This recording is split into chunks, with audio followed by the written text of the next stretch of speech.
Je suis en train de jouer à Cyberpunk 2077. J'ai franchement trouvé ça très bon.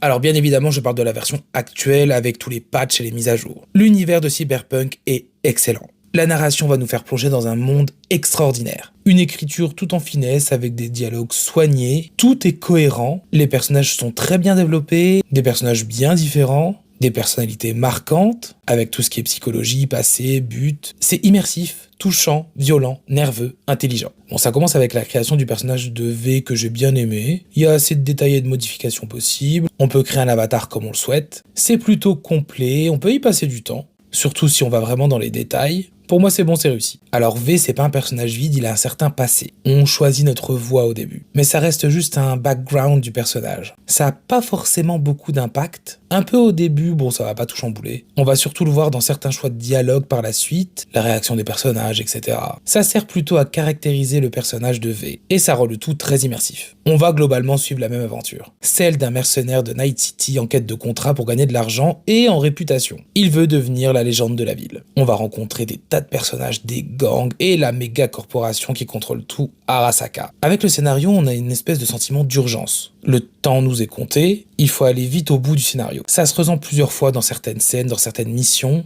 Bon, il n'y a pas de timer ou de chronomètre, c'est juste lié au scénario, on peut être tranquille dans notre jeu. Tout tourne autour du personnage de Johnny Silverhand, incarné par le très bon Keanu Reeves, un personnage qui sera à nos côtés tout le temps, avec toutes ses remarques, ses insultes, ses dialogues et ses questionnements. Un personnage hyper bien écrit, sa relation avec V est un peu le centre du scénario. Il va nous servir un peu de conscience ou de conseiller, avec des interactions qui peuvent changer notre manière de jouer ou certains événements de l'histoire, entre guillemets. Des interactions futiles, mais aussi très profondes. Et elles peuvent arriver dans le scénario principal, mais aussi dans des quêtes secondaires. C'est l'un des points forts du jeu. Niveau durée de vie, il n'est pas extrêmement long, mais si on s'intéresse au contenu annexe, ça va. Une fois immergé dans le jeu, il est difficile d'en ressortir. On peut prendre son temps pour tout découvrir les différentes fins. À côté de la quête principale, il y a quand même pas mal de choses à faire. Les quêtes annexes sont scénarisées, très bien écrites et nombreuses. Pour moi, elles sont indispensables pour vraiment plonger dans l'univers. Certaines missions secondaires vont prendre énormément de temps, avec des histoires formidables.